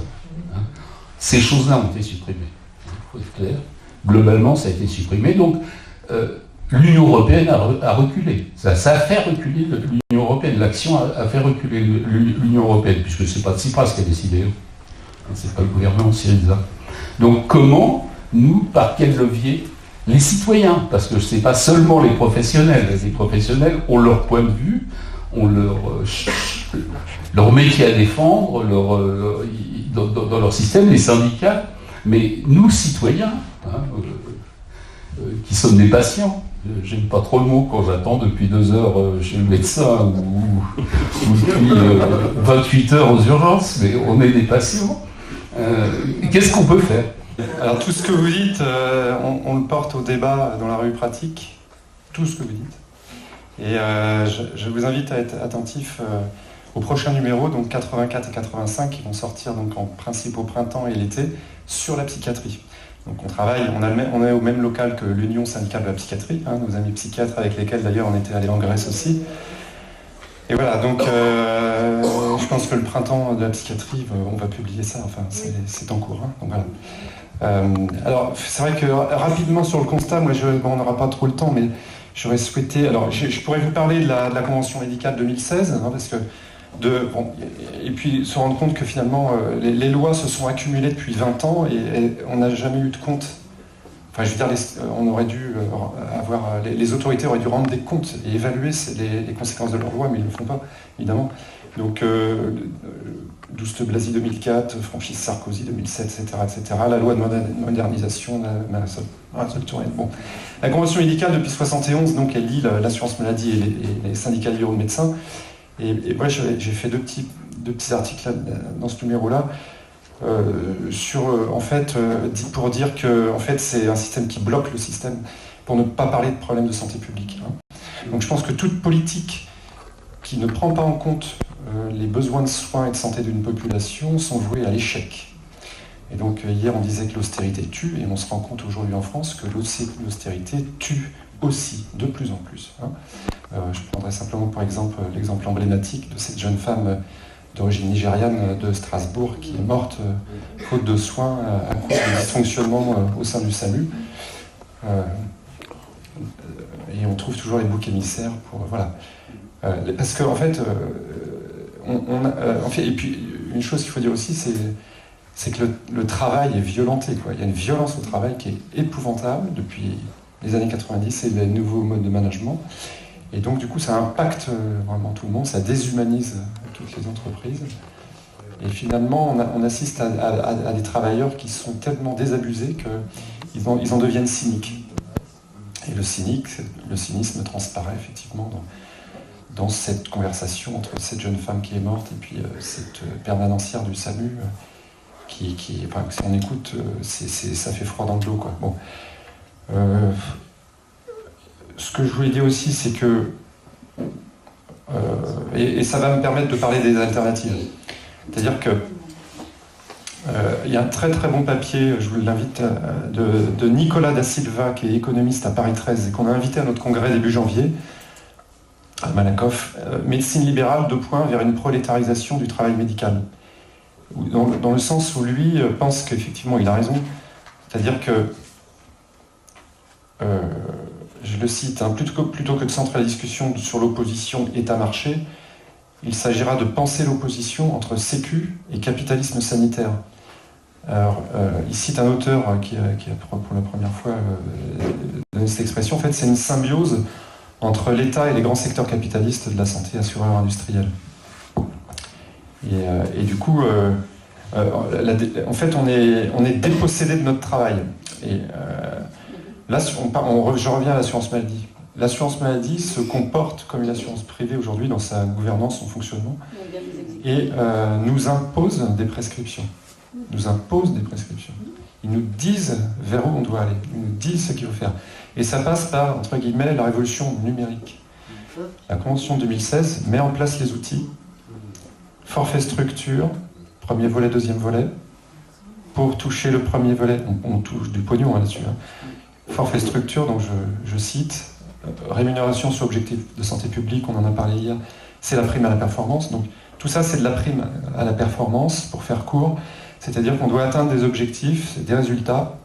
On doit noter des indicateurs, là, avant le 31 du mois, je dois, sur mon ordinateur, faire du reporting informatique, noter des indicateurs. Un indicateur, c'est 7 €. Et je dois... je dis je dois, mais je ne le fais pas, parce que nous, au SMJ, on a appelé à boycotter cette ROSP depuis... avant, c'était P4P, avant, c'était CAPI. Donc, depuis 2011, on a appelé à boycotter ça. L'assurance maladie a toujours refusé de publier les médecins qui ont refusé la ROSP. On doit être en dessous de 3% à peu près. Mais c'est dur, y compris au sein de nos propres syndicats, où il y a quand même des gens qui l'ont accepté malgré tout. Et donc on doit noter comme ça les indicateurs médico-économiques. Finalement, c'est très très pervers. Ça entraîne un conflit d'intérêts entre la santé du patient, et donc ça induit, si vous voulez, une logique financière qui vient pervertir la logique de soins. Et du coup, on va plus soigner les gens pour les soigner, mais on va les soigner pour toucher le pactole, quoi. En gros, si on veut être un soldat zélé de l'assurance maladie, c'est un peu ça, quoi. Le soldat zélé, il touche 12 000 €. Et donc, voilà, c'est ça, ouais, en moyenne, c'est ça, à peu près, par an. Et donc, du coup, c'est entre 4 et... en plus, celui qui fait de plus en plus d'actes touche de plus en plus de pognon. C'est plafonné, quand même. Mais... Oui, mais bon, voilà. Le meilleur élève touche 12 000 €. On rentre pas dans les détails, mais c'est très très bien détaillé là-dedans. Oui, c'est quand même compliqué parce que, en effet, nous ne sommes que 4% à avoir refusé ce système. Nous ne sommes que 4% à avoir refusé le P4P et la rémunération sur l'objectif de santé. 4%, c'est pas beaucoup. Ça veut dire que sur 20, nous ne sommes que 2, peut-être. On est 50 généralistes, on n'est que 2. Donc, il faut de la conviction, on se marginalise, on nous oblige d'expliquer à chaque patient ce que c'est le P4P, le ROSP, etc. Ils tombent des nues. Les gens ne sont pas au courant que ça existe depuis 2011, un bénéfice à l'acte, etc.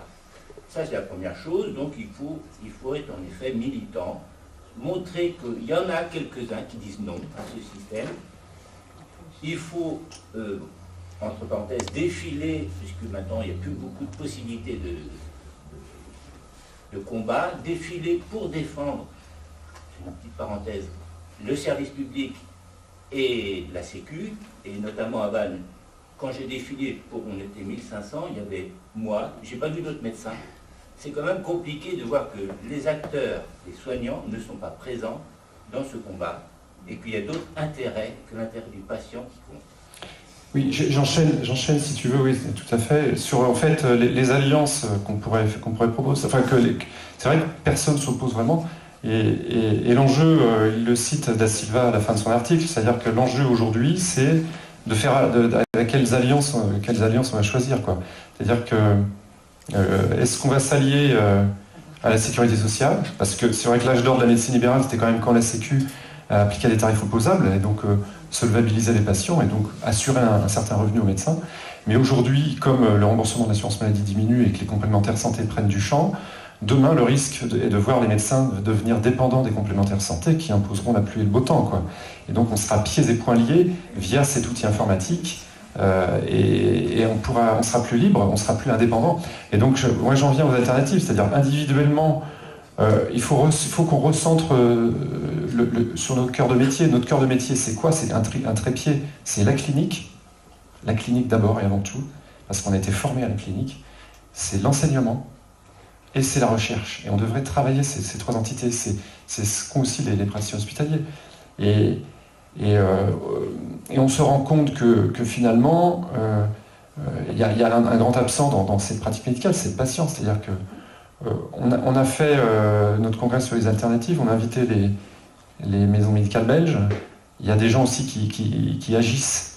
Donc tout ce qui peut injecter du collectif et un travail pluriprofessionnel sans trop de hiérarchie dans les structures, je réponds à des questions de René, il faut y aller, quoi. Donc si nous on va vers le système infirmière Asalée, vous avez des exemples. C'est quoi?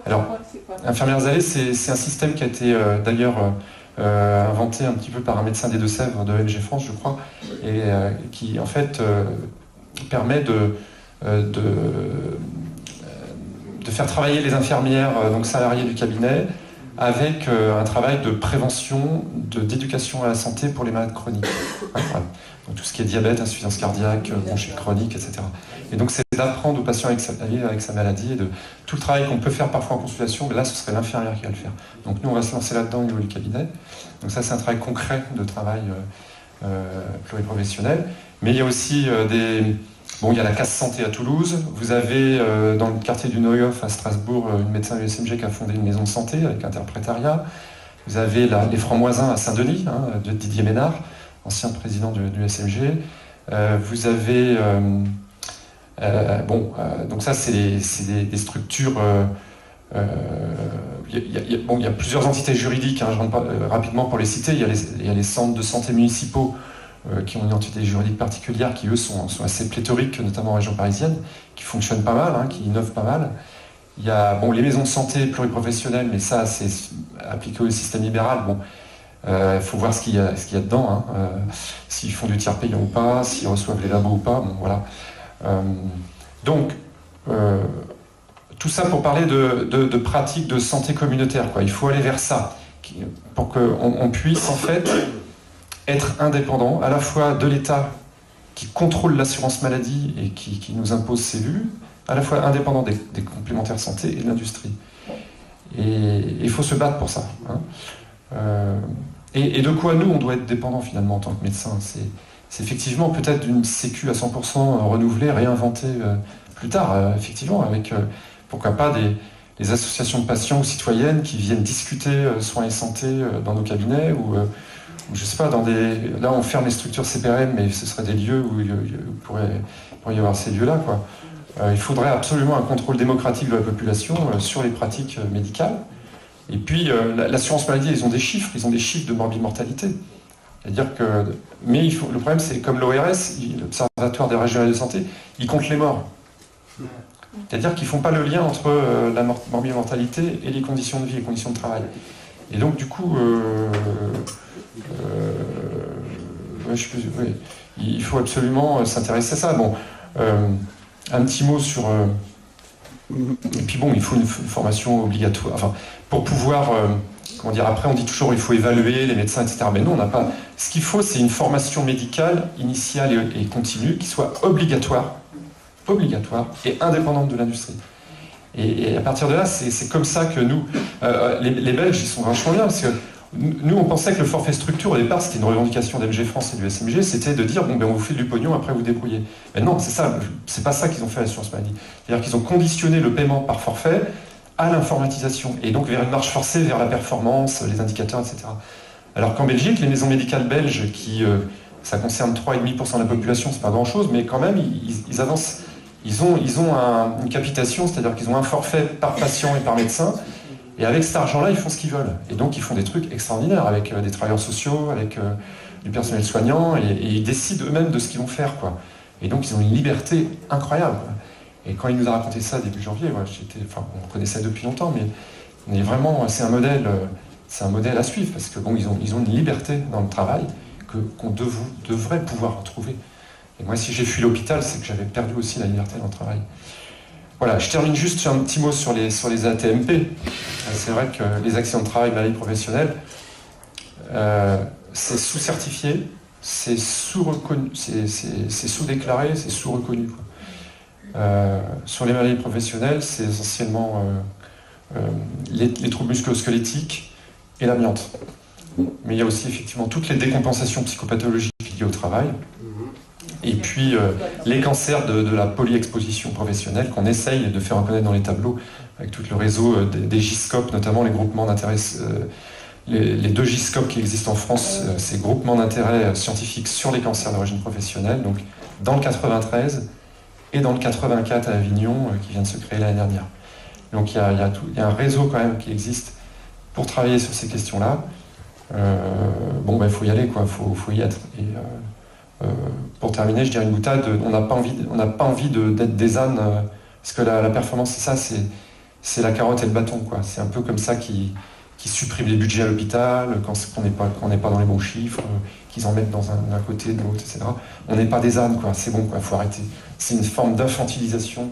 C'est-à-dire que l'État fait plus confiance au marché qu'aux travailleurs, quoi. C'est ça le problème. Et donc, il faut se rendre compte de ça, et à un moment donné, il faut qu'on puisse se donner les moyens individuellement et collectivement de retrouver du pouvoir sur notre travail. Voilà. Alors moi, je voudrais savoir pourquoi que quand on devient patient, on n'a plus le droit d'être un être humain. Parce que quand on se retrouve malade, on ne signe plus aucun document, on nous impose des traitements à tout moment. Quand on veut contester un choix, ou qu'on veut avoir à ce moment-là, j'avais fait un cancer, je le fais toujours, on n'a pas le droit de choisir plein de choses. Et on signe aucun déplacement. Alors, il y a les histoires de transport qui coûtent très cher à la sécurité sociale, mais comment pouvons-nous être des patients actifs ? Moi, mon problème, c'est ça, quand on voit tous les abus, au niveau rien que des transports. Je fréquente régulièrement, malheureusement, les salles de chimio. Il y a des gens qui ont droit à des transports, ils habitent à 10 minutes à pied. Et d'autres gens qui ont plusieurs kilomètres n'y ont pas droit. C'est le médecin qui décide. Alors, je ne vais pas remettre en cause la qualité des médecins, ni leur but. Ils n'ont pas le temps de s'occuper de tout ça, peut-être.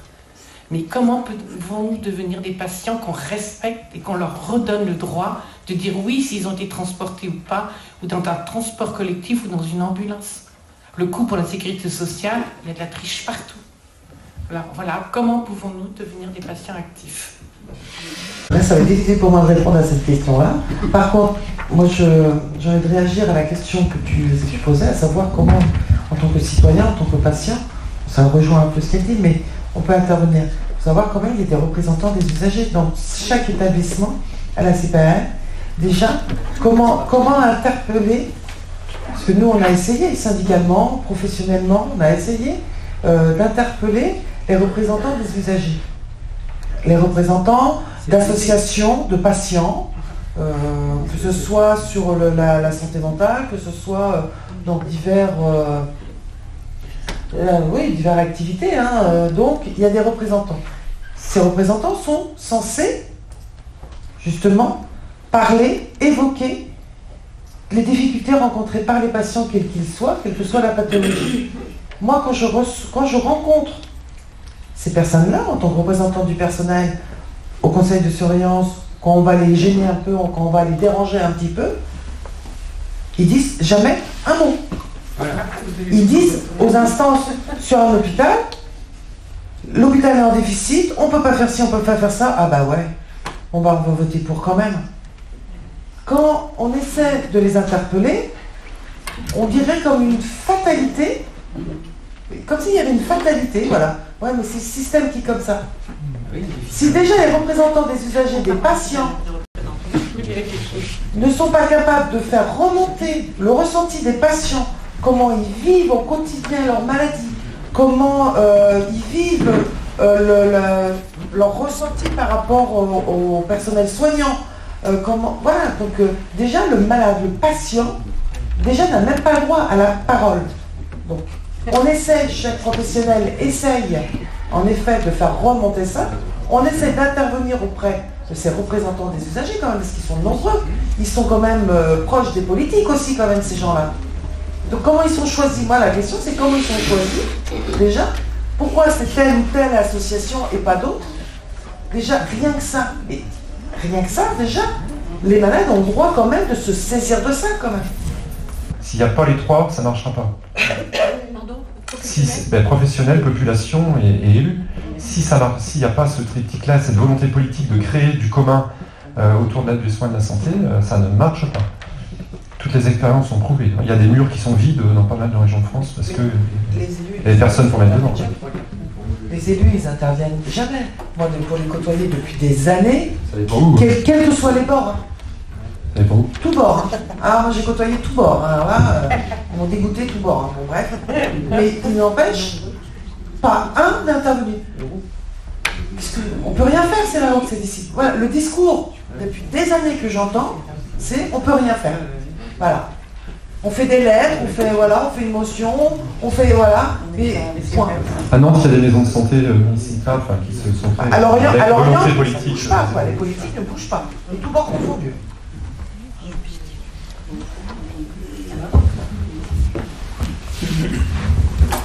On n'est pas dans la construction, mais on est vers une marche pour un renouveau en tout cas. Et donc c'est un centre de santé en étant maître de la gestion, si on comprend bien, en faisant intervenir les patients, c'est ce qu'il faut. C'est certainement pas suffisant. Il faut la conclusion de Frédéric Pierru hier, c'était qu'il fallait qu'on change la sécurité sociale telle qu'elle est et qu'elle nous emprisonne si on voit bien les choses. Donc il y a du pain sur la planche. Il faut qu'on réussisse à contrer les industries pharmaceutiques puisqu'elles font payer la sécurité sociale bien plus qu'il ne faudrait, etc., etc. Restons optimistes et soyons actifs surtout. Et si vous avez d'autres mots pour conclure à dire, Didier. Oui, moi simplement je voulais dire, est-ce que quelques-uns veulent faire vivre ce printemps de la psychiatrie dans le Morbihan, malgré l'inexorable des élus, on peut essayer de faire quelque chose. Bon, celui qui n'essaye pas, il se condamne à l'impuissance. Oui, alors effectivement, il y a deux manifestes, celui-là tient et celui de Bernard. Je ne sais pas, vous avez des papiers, il faut que tout le monde les ait une petite trace. Déjà eu ailleurs. Je vais intervenir. Cet après-midi, il y a aujourd'hui la journée du Forum social consacré au travail, enfin pour partie. Il y a Thomas Coutreau qui vient, qui est statisticien au ministère du Travail, statisticien de la santé, et qui intervient sur la thématique libérer le travail. On a parlé du libérer le travail parce que le travail fait mal, libérer le travail des soignants parce qu'il est étouffé avec des tas de contraintes qui empêchent les métiers de s'exprimer avec toutes leurs valeurs. Et en fait, une partie de son intervention portera sur des expériences, et on sollicitera la salle là-dessus, sur des expériences alternatives en matière d'organisation du travail qui permettent justement de travailler en respectant des valeurs, etc. Sachant que pour lui, le care, la société du care, c'est-à-dire celle où on prend soin, elle a beaucoup apporté à l'ensemble des autres secteurs professionnels, de la société. Cette éthique des métiers du care a vraiment quelque chose d'intéressant pour tout le monde. Voilà, donc on vous invite à venir aussi à ce débat. Le quoi faire, effectivement, on a aussi beaucoup de leçons à tirer de l'expérience grecque. Moi, je sais que c'était très intéressant, et de savoir la genèse de ces dispensaires autogérés qui étaient au départ une solidarité vis-à-vis des migrants, et qui ils ont, à la suite de ça, accueilli à la fois les migrants et la population qui était victime de cette catastrophe sanitaire. Donc effectivement, il y a un niveau de solidarité en Grèce qui a permis de créer ces dispensaires autogérés. Alors, je ne sais pas si on a cette puissance solidaire en France pour le faire, mais c'est vrai qu'on a beaucoup de leçons à tirer de ces expériences-là. Alors sur le manifeste que l'on lance, c'est des médicaments sans brevet, le médicament un bien commun. Donc on a lancé ce manifeste qui a déjà plus d'une centaine de signataires. Donc c'est pour avoir accès au site, c'est www.médicament-bien-commun.org. Donc j'enverrai à Claire le lien. Et effectivement, donc il y a vous pouvez mettre des contributions et puis être signataire, prendre connaissance de ce manifeste et le lire, et bien évidemment le commenter, l'améliorer, le faire vivre. Je crois quand même qu'il y a un mot qu'on n'a pas utilisé ou prononcé. Je crois quand même la grande responsable, c'est l'idéologie dite néolibérale, que il y a les gilets jaunes. On ne sait pas ce que ça va donner, mais ils dénoncent cette idéologie, cette souffrance dont nous sommes victimes. Nous, en tant que soignants, on voit à quel point, à tout niveau, moi je suis médecin de l'art, je vois beaucoup de fonctionnaires, je suis médecin agréé, je vois les agréés pour la préfecture, je vois les difficultés pour les usagers, pour le permis, à cause aussi de l'ordinateur et d'Internet. Je suis médecin, je fais des expertises dans tous les domaines, donc notamment pour Groupama, chez les agriculteurs, et bien sûr en tant que soignant, la violence, donc, et surtout pour trouver déjà des médecins. Pourquoi il y a des déserts médicaux, on n'en a pas parlé. Moi j'ai bien compris, au début dans ma salle d'attente, je mettais des responsables. Qui étaient les responsables des déserts médicaux? Je me suis dit, bon, ben, c'est des anciens premiers ministres, les ministres de la Santé. J'ai mis les noms qui sont responsables. Normalement, la politique, c'est de prévoir dans les 20 ans. Pourquoi ils n'ont pas prévu une diminution du nombre de médecins? Et puis finalement, petit à petit, j'ai compris. Mais on n'est pas nombreux à le dire. La santé n'intéresse personne au niveau économique. Tout ce qui est gratuit, tout ce qui est don solidaire, tout ce qui est frein au néolibéralisme et à l'économie, donc notamment la santé, est nuisible. Il faut donc petit à petit la supprimer, comme l'a fait le dernier qui proposait de supprimer la Sécu. Donc, en un mot, cette volonté de désertification médicale est voulue parce que l'homme est au service de l'économie aujourd'hui, et qui devrait être l'inverse, l'économie au service de l'homme. Donc ce mot néolibéralisme, il faut le dire, parce que c'est ça qui est responsable de l'ensemble de nos problèmes. Et que, encore une fois, ce qu'il faut faire, c'est continuer à se cultiver, comprendre ce que c'est que ce tsunami néolibéral. Et en comprenant, en étant solidaire, et revenir à l'essentiel de notre métier, notamment quand on parlait du CARE, il y a le CUR et le CARE. Il y a beaucoup d'ouvrages qui en parlent de façon extraordinaire, notamment la revue MOS. Je ne sais pas si vous connaissez la revue MOS, sur la gratuité, le don, la solidarité, avec Marcel Mauss qui a fait son essai sur le don, et qui est repris aujourd'hui par la revue MOS, qui édite l'essentiel de ce qui fait l'humain, le CARE, la gratuité, la solidarité. Il faut revenir, et c'est vrai, ça, je suis reconnaissant à ce film de la CGT sur la naissance de la Sécu, qui est extraordinaire, où il y a l'intervention de la CGT, de Gabriel Croizat, que je ne connaissais pas jusqu'il y a 2 ans. Je ne connaissais pas, donc il faut être reconnaissant de tout ce qu'il a fait, et de tout ce que fait aujourd'hui cette idéologie pour la supprimer, et que nous sommes là à ramer.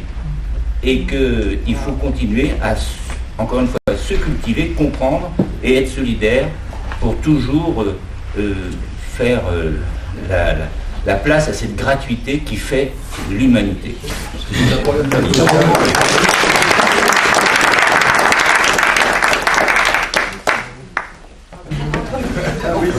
Merci Pierre.